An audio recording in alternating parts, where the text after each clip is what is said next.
Hello students, myself Vanna Dave from Civil Department. Welcome to our lecture of Building Services. So today we will continue your unit number 1 is Introduction of Building Services. So here is your today's topic. First one is components of daylights. So remaining components is here. First one is ERC, external reflected component, and second one is IRC, internal reflected component. And second topic is necessity of ventilation. So previous lecture के अंदर हमने जो day light के जो component देखे थे, इसके अंदर हमने नंबर 1 देख लिया था, स्काई कंपोनेंट. हमें पता है डे लाइट के टोटल 3 कंपोनेंट्स है.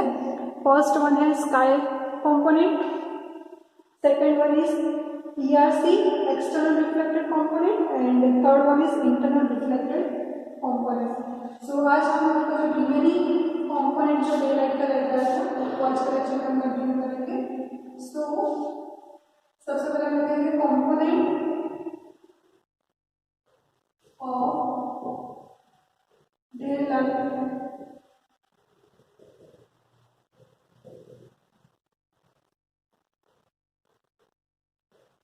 तो नंबर 1 इसके अंदर था स्काई कंपोनेंट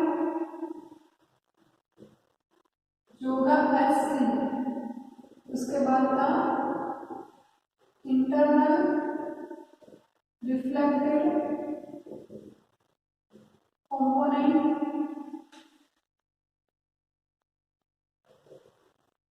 ERC और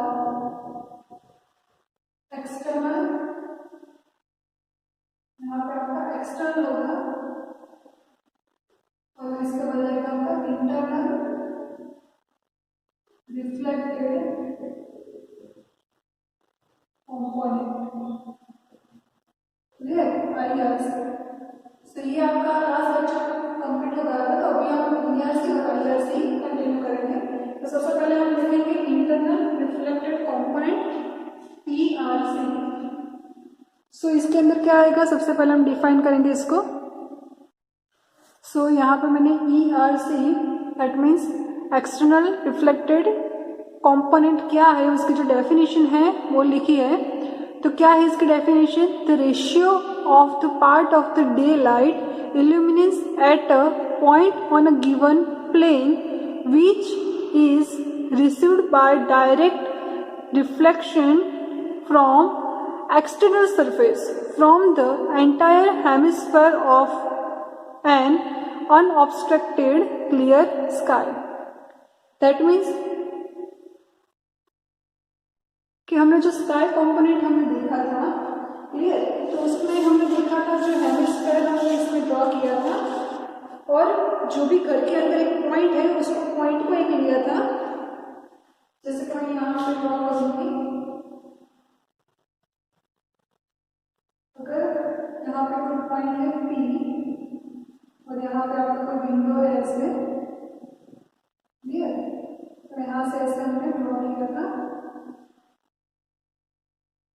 clear.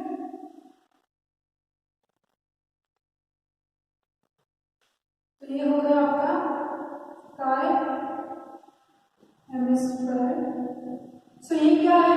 ERC external reflected component, the ratio of the part of the daylight illuminates at a point on a given plane. यानी कि यहाँ पे जो पॉइंट दिया हुआ है उसमें जो इल्यूमिनेशन यानी कि जो भी आपका लाइटिंग हो रहा है उसका which is received by the direct reflection from the external surface, यानी कि जो एक्सटर्नल सरफेस में से जो रिसीव हो रहा है ऐसा कोई पॉइंट, क्लियर है, एक्सटर्नल सरफेस में से हो रहा है from the entire hemisphere of an unobstructed clear sky. यानी कि जो क्लियर स्काई का जो हेमिस्फीयर है उसका अगर हम रेशियो लें उसको हम बोलेंगे ERC, यानी कि इंटरनल एक्सटर्नल रिफ्लेक्टेड कंपोनेंट.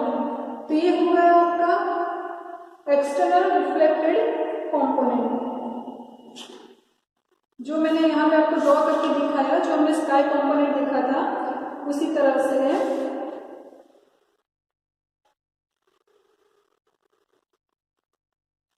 और यहाँ पे अगर हम देखें तो जो कि विंडो का जो ऑब्स्ट्रक्टेड जो पार्ट है उसका कंपोनेंट भी हम फाइंड कर सकते हैं इसके ऊपर से।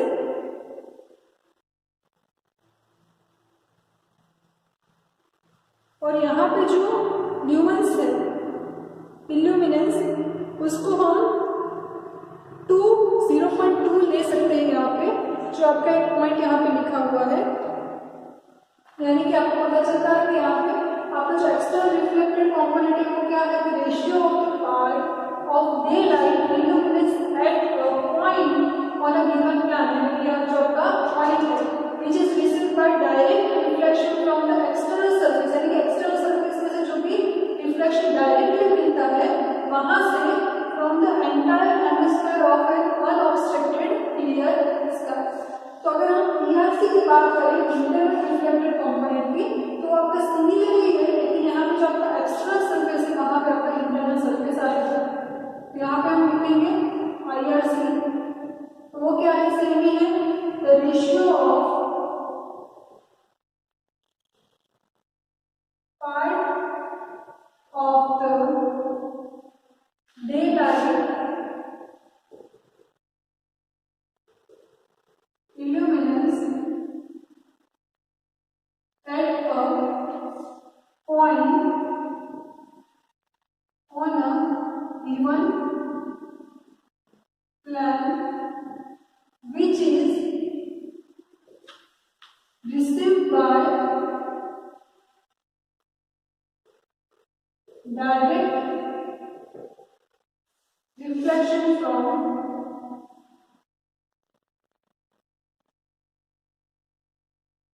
यहाँ पे आपका सिर्फ चेंज होगा इंटरनल सरफेस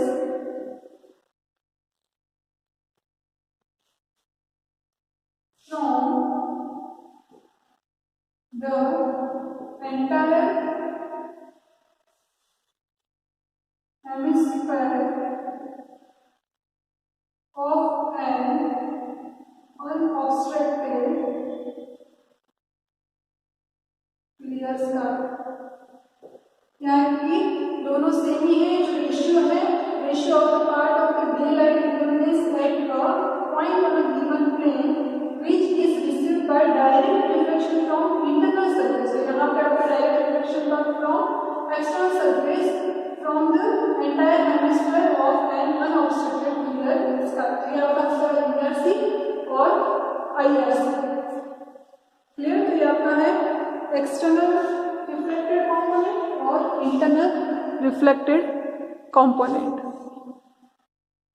सो अभी हम इसका जो नेक्स्ट टॉपिक है वो स्टार्ट करेंगे, नेसेसिटी ऑफ वेंटिलेशन। तो सबसे पहले हम देखेंगे वेंटिलेशन क्या है, उसके बाद उसकी क्या क्या नेसेसिटीज रहेगी वेंटिलेशन की, वो हम देखेंगे।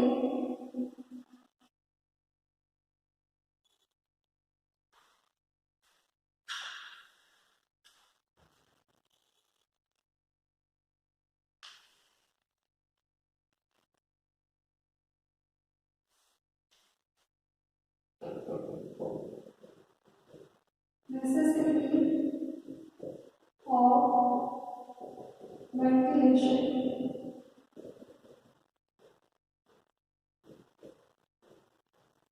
तो नेसेसिटी देखेंगे वेंटिलेशन की, उससे पहले हम देखेंगे कि वेंटिलेशन क्या है वो देखेंगे सबसे पहले, और उसके बाद इसकी क्या क्या नेसेसिटीज हो सकती है वो हम देखेंगे।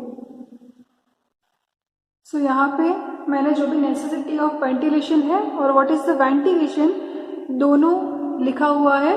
तो सबसे पहले हम देखेंगे कि वेंटिलेशन क्या है। तो वेंटिलेशन में मैंने लिखा है supply of fresh outside air into an enclosed space, that means the free passage of clean air in a building. यानी हमें पता ही है वेंटिलेशन क्यों होता है।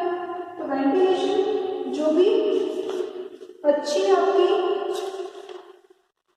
जो एयर है उसका सर्कुलेशन अच्छी तरह से हो और कोई भी बिल्डिंग के अंदर अच्छी जो भी एयर है वो अंदर आए और जो हार्मफुल एयर है वो बाहर हो जाए, इसके लिए जो भी प्रोवाइड होता है इसको हम बोलते हैं वेंटिलेशन, जो आपके बिल्डिंग के अंदर होती है। और इसकी नेसेसिटी बहुत ही ज़्यादा इम्पोर्टेंट है।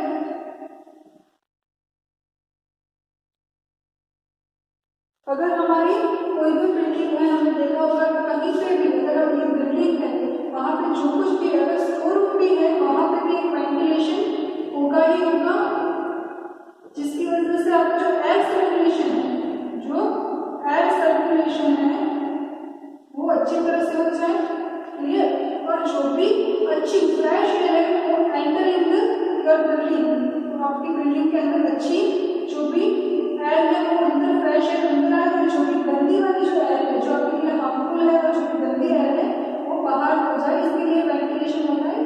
तो इसका प्रॉपर जो भी इसका इम्पोर्टेंट है, मेन इम्पोर्टेंट यही है कि इसका एयर सर्कुलेशन कोई भी बिल्डिंग का अच्छी तरह से हो जाए। तो इसके लिए हम वेंटिलेशन प्रोवाइड करते हैं। सभी जगह वेंटिलेशन होना ही होना चाहिए। वेंटिलेशन भी कई टाइप के होते हैं, आर्टिफिशियल होते हैं या फिर नेचुरल भी हो सकते हैं, लेकिन वेंटिलेशन होना बहुत ही ज़्यादा इम्पोर्टेंट है कोई भी बिल्डिंग के लिए। तो यहाँ पे हम लिखा है what is the necessity of the ventilation, यानी कि ये आपका 8 पॉइंट्स है, ये आपका एक क्वेश्चन है। तो आपका अगर एग्जाम में पूछे नेसेसिटी ऑफ वेंटिलेशन क्या है तो आपको ये लिखना है सब कुछ। और अगर 2 मार्क्स का क्वेश्चन में आपको पूछे तो व्हाट इज द वेंटिलेशन तो आपको ये लिखना है। क्लियर? तो अभी आपका टर्म का हम सबको डिफाइन करेंगे।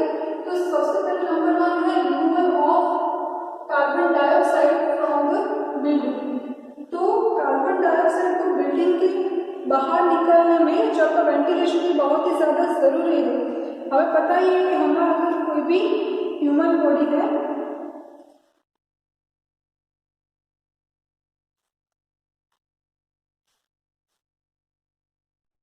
उसकी जब ब्रीथिंग होती है तब हमें पता है कि वो कोई भी ह्यूमन बॉडी की ब्रीथिंग होती है तो वो क्या करता है, जो ऑक्सीजन है वो लेता है और जो CO2 है उसको रिमूव करता है। क्लियर? तो जो कार्बन डाइऑक्साइड अगर आपकी बिल्डिंग के अंदर कोई वेंटिलेशन नहीं है तो अगर कोई भी रूम के अंदर अगर 3 से 4% कोई एक रूम के अंदर है वहाँ पे कोई वेंटिलेशन नहीं है तो वहाँ पे कार्बन डाइऑक्साइड की वैल्यू कैसे हो जाएगी, बहुत ही स्पीड से बढ़ जाएगी और जो ऑक्सीजन की जो वैल्यू है वो डिक्रीज हो जाएगी। यानी कि जो वेंटिलेशन होगा वो सबसे पहले क्या करेगा, जो removal of carbon dioxide from the building या फ्रॉम द रूम, यानी कि रूम से बाहर वो आपका जो कार्बन डाइऑक्साइड जो आपका हार्मफुल जो भी ये ऑक्सीजन है कार्बन डाइऑक्साइड जो है वो आपका एयर रिमूव करेगा। सेकेंड देखिए तो supply fresh air rich in oxygen, यानी कि जो ऑक्सीजन वाली जो एयर है फ्रेश एयर है वो आपके बिल्डिंग के अंदर सप्लाई करेगा। वेंटिलेशन के लिए बहुत ही इंपॉर्टेंट 2 पॉइंट्स है। नंबर 1 में है वो रिमूव करेगा carbon dioxide air from the building और to supply fresh air rich in oxygen, जहाँ पे ऑक्सीजन ज़्यादा है ऐसे फ्रेश एयर को आपके अंदर एंटर करेगा जो भी बिल्डिंग है इसके अंदर। उसके बाद है number 3 to suppress odours smokes etcetera, यानी कि आपके जो रूम के अंदर जो भी गंदगी है या फिर जो भी आपके इसके अंदर जो भी बैक्टीरिया के लिए जो भी बैक्टीरिया है या फिर जो भी आपका स्मोक है वो सब कुछ क्या करेगा, रूम से बाहर निकालेगा। यानी कि जो भी स्मोक है या फिर जो भी बैक्टीरिया है या फिर जो भी गंदगी है वो आपके रूम से बाहर निकालेगा। ये वेंटिलेशन का एक मेन पर्पस है। उसके बाद है to reduce humidity inside the building, यानी कि जो आपका ह्यूमिडिटी उसको अगर हम बोले तो उसको हम बोलेंगे भेज, तो आपकी जो ह्यूमिडिटी है जो बिल्डिंग के अंदर वो कम करेगी, रिड्यूस करेगी। तो वेंटिलेशन का ये एक इम्पोर्टेंट पॉइंट रहेगा। उसके बाद अगर हम देखें तो नंबर 5 टू कंट्रोल डस्ट, तो वो कैसे होगा, तो कोई भी बिल्डिंग है उसके अंदर जो भी डस्ट का वैल्यू अगर बढ़ गया है तो उसको जो भी अशुद्धि है या फिर जो भी डस्ट है उसको कंट्रोल में रखने के लिए आपका वेंटिलेशन होना बहुत ही ज़्यादा ज़रूरी है। अगर आप कोई बिल्डिंग के अंदर किसी की भी सफाई या फिर कुछ भी कर रहे हैं तो डस्ट हो जाएगा, तो डस्ट कंट्रोल के लिए आपका वेंटिलेशन होना जरूरी है। उसके बाद है to removal of body heat liberated, यानी कि जो बॉडी की जो हीट है उसको भी आपकी जो रूम है या फिर जो भी बिल्डिंग है उसमें से बाहर करने के लिए आपका वेंटिलेशन बहुत ही ज़्यादा इम्पोर्टेंट है। इससे आपका जो भी बॉडी का जो टेम्परेचर है वो मेंटेन रहता है, इसकी वजह से ये आपका एक इम्पोर्टेंट पॉइंट है कि जो आपका जो रिमूव करता है ये बॉडी हीट बॉडी हीट जो आपका होगा उसको रिमूव करेगा बिल्डिंग के अंदर से, और इसकी वजह से आपका जो भी बॉडी का जो टेम्परेचर है वो मेंटेन हो सकता है। ये आपका होगा नंबर 6। उसके बाद देखें तो prevention of suffocation conditions in conference rooms, big rooms, cinema halls. यानी कि आपको पता ही होगा कि कहीं पे भी कॉन्फ्रेंस अगर मीटिंग चल रही है या फिर कोई बड़ा एरिया है जहाँ पे भूमि है और कोई वेंटिलेशन नहीं है, तो वहाँ पे सफोकेशन होने के चांसेस बहुत ही ज़्यादा है। अगर कोई हम सिनेमा हॉल में देखें तो वहाँ पे भी ऐसा हो सकता है, तो इसको हम अच्छी तरह से मेंटेन कर सकें इसके लिए वहाँ पे वेंटिलेशन होना बहुत ही ज़्यादा इम्पोर्टेंट है। तो वो आपका एक मेन पॉइंट्स हम कह सकते हैं कि आपका सफोकेशन जैसी कोई भी पोजीशन ना हो, इसके लिए वेंटिलेशन होना बहुत ही ज़्यादा इम्पोर्टेंट है। कोई भी हो सकता है, कम्युनिटी हॉल या फिर कॉन्फ्रेंस रूम या फिर कोई भी मीटिंग के लिए जो भी सिनेमा हॉल जो भी रखा है उसके लिए वेंटिलेशन वहाँ पर होना चाहिए। उसके बाद है prevention of order caused by decomposition of building material. तो इसके अंदर क्या आएगा कि आपका जो बिल्डिंग मटेरियल का जो डिकम्पोजिशन हुआ है, यानी कि जो खवान हो गया है, कॉम्पोजिशन डिकम्पोजिशन जो हुआ है, उसकी वजह से जो भी बदबू आपकी बिल्डिंग के अंदर आएगी तो उसको दूर करने के लिए भी वेंटिलेशन होना बहुत ही ज़्यादा इम्पोर्टेंट है। तो ये आपके सभी पॉइंट्स है जो आपके नेसेसिटी ऑफ वेंटिलेशन है, जो बहुत ज़्यादा इम्पोर्टेंट है, जो आपके एग्जाम में भी एक क्वेश्चन आ सकता है। तो टोटल आपके 8 पॉइंट्स है जो आपको याद रखने हैं। क्लियर? सो आज के लेक्चर में हमने क्या देखा, तो सबसे पहले हमने देखा जो कंपोनेंट ऑफ आपके डे लाइट के जो रिमेनिंग कंपोनेंट्स है वो हमने देखा, जिसके अंदर हमने ERC और IRC देखा। ERC that means external reflected component and IRC that means internal reflected component. और अभी हमने जो लास्ट देखा वो था आपका नेसेसिटी ऑफ द वेंटिलेशन और व्हाट इज द वेंटिलेशन, वो भी हमने देखा। तो ये आपका IMP क्वेश्चन है एग्जाम पॉइंट ऑफ व्यू। सो अभी हम आपका नेक्स्ट लेक्चर के अंदर जो भी आपका आर्टिफिशियल लाइटिंग है वो बाकी है, वो हम स्टार्ट करेंगे। और वेंटिलेशन की भी टाइप्स है, आर्टिफिशियल है, उसके अंदर नेचुरल वेंटिलेशन है, वो सब कुछ भी हम नेक्स्ट लेक्चर के अंदर कंटिन्यू करेंगे। So to be continue the next lecture. Thank you for the watching everyone.